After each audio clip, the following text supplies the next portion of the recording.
Hello everybody, welcome back. Today as well we have got to another video. In this video I'll show you how you can know your GCash reference number.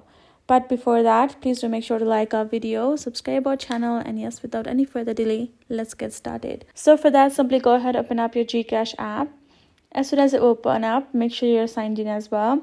Then tap on the option of transaction as highlighted. Once you have done that, you will go into the transaction history section where you can check out all of the transaction. Now tap on this little transaction title to see all of them at once. Now then from there, simply go ahead, choose the particular transaction that you would like to see the reference number of. Make sure to remember that reference number only shows for a while, then it might not be available the next time that you open.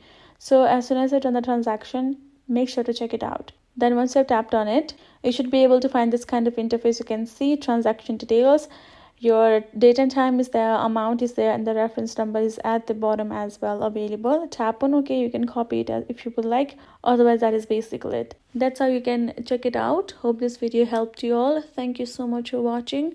I will see you guys in our next video.